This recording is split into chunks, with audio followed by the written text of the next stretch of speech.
እስጢፋኖስ ማለት የስሙ ትርጓሜ ሁለት ነው። አንደኛ ወደብ ማለት ነው። እስቲ ወደብ በሉ እንጂ።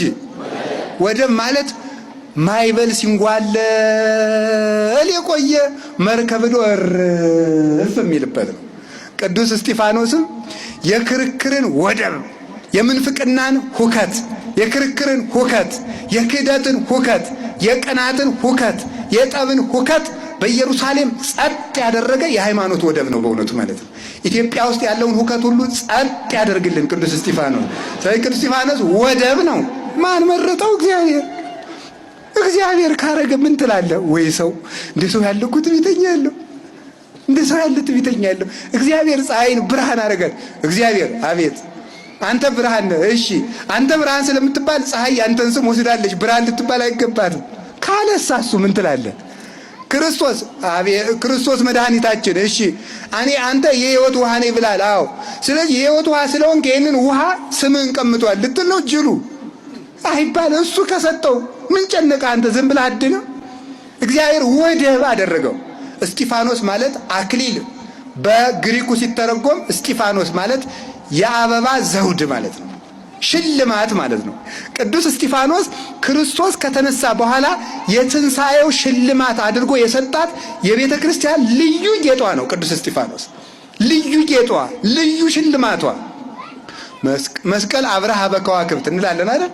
መስቀል አብርሃ በከዋክብት አሰርገወ ሰማየ እንኩሉሰ ፀሐየ አርአየ እንላለን አይደል? ምን ማለት ይመስላችኋል? መስቀል አብርሃ በከዋክብት ማለት ከዋክብት የተባሉ ሰማዕታት ናቸው። አንድ ሐሳብ ልንገራችሁ።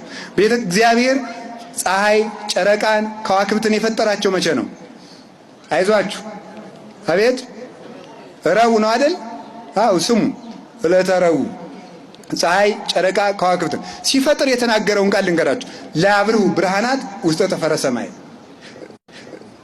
በጠፈር ላይ ወይም ጠፈር በሚባል ሰማይ ላይ ፀሐይ፣ ጨረቃ፣ ከዋክብት ያብሩ። ልብ ብላችሁ ስሙ። በጠፈር ላይ በሉ አንድ ጊዜ ሁላችሁ። ፀሐይ፣ ጨረቃ፣ ከዋክብት ያብሩ በሉ እንጂ በጠፈር ላይ ድገሙት። እሺ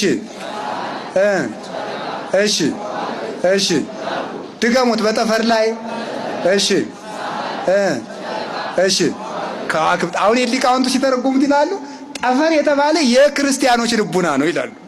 ጠፈር የተባለ የክርስቲያኖች ልቡና ነው። ጨረቃ ቤተ ክርስቲያን ናት። ፀሐይ ኢየሱስ ክርስቶስ ነው። ከዋክብት ሰማዕታቱ እነ ቅዱስ እስጢፋኖስ ናቸው። ስለዚህ በክርስቲያኖች ልቡና የእግዚአብሔር ፍቅር፣ የቤተ ክርስቲያን ፍቅርና የሰማዕታት ፍቅር አይጥፋ ማለት ነው። መድኃኔዓለም የሰማዕታትን ፍቅር ከልቡናችን አያጥፋብን። ስለዚህ በልቡና የሚበራው ጠፈር የሚበራው በፀሐይ፣ በጨረቃ፣ በከዋክብት እንደሆነ የክርስቲያኖች ልባቸው የሚበራው የሰማዕታትን ፍቅር ሲያዩ፣ የቤተ ክርስቲያን ፍቅር ሲያድርባቸው፣ የክርስቶስ ፍቅር ያደረባቸው እነዚህ በእውነት ሰማይ ናቸው። ሊቁ ቅዱስ ዮሐንስ አፈወርቅ ስለ እነዚህ ክርስቲያኖች እንዲህ ይላል። አረ እንዲህ ይላል በእውነቱ ይትካለነ ንኩን ሰማይ፣ እኛ እኮ ብናውቅበት ይላል ቅዱስ ዮሐንስ አፈወርቅ። ሰማይ መሆን እንኮች እንችላለን። ለመትብለኒ በፎ ደግሞ ከመቸረት ወዲህ ነው ሰማይ መሆን የሚቻለው ትለኝ እንደሆነ እወ እብለከ ይትካለነ ዘንሴኒም ሰማይ፣ አረ ከሰማይም መብለጥ እንችላለን። ለማሃደረ በውስቴትነ ፀሐይ ጽድቅ ዘበአማን ኢየሱስ ክርስቶስ። ፀሐይ ጽድቅ ኢየሱስ ክርስቶስ በልቡናችን ካደረ እኛ ከሰማይ እንበልጣለን። ለምን? ይሄኛው ሰማይ የሚወጣበት የሚገባ ፀሐይ ነው። በእኛ የሚያድረው ፀሐይ ግን የማይገባ ጨለማ የሌለበት ፀሐይ ነው። ከዋክብቱና ቅዱስ እስጢፋኖስ ደግሞ የክርስቶስ ብርሃን ላይለይ የተሳለባቸው ከዋክብት፣ የማይረግፉ ከዋክብት፣ ሁልጊዜ የሚበሩ ከዋክብት ናቸው። አንድ ቅዱስ አባት ክርስቲያኖች ወደ ምስራቅ ዙረን እንጸልያለን። ምስራቅ የእግዚአብሔር ምሳሌ ስለሆነና አንድ ቅዱስ አባት ወደ ምዕራብ ዙሮ ይሰግዳል። እንዴ አባረ ስለ እግዚአብሔር ወደ ምስራቅ ዙሮ ይስገዱ ስለ መድኃኒዓለም ቢባል እምቢ ብለው ይሰግዳሉ።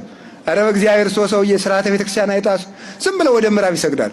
ሶስተኛ አረ ስለ እግዚአብሔር ሰውዬ ወንድሜ እኔ አንተን ፀሐይ ምን አውቅልሃለሁ። ምክንያቱም የሚኖሩ እሳቸው ምንድነው ክርስቶስን ለብሰው እየኖሩ ስለሆነ ፀሐይ ተውጣ ሊተሰ ፀሐይ እያረብ የኔ ፀሐይ እኮ አይገባም፣ የምትገባው ያንተ ፀሐይ ናት አሉ። የኔ ፀሐይ ኢየሱስ ክርስቶስ አይገባም። ሰው ከበቃ በኋላ በማያቃጥል ብርሃን ይኖራል። ብርድ በሌለበት ቅዝቃዜ ውስጥ ይኖራል። ሰላም ያማን ነው? መድኃኒታችን ኢየሱስ ክርስቶስ ነው። ግን ለሚጠፉት ደግሞ የሚባላ እሳት የሆነ እና ቅዱስ እስጢፋኖስ ወደብ ማለት ነው።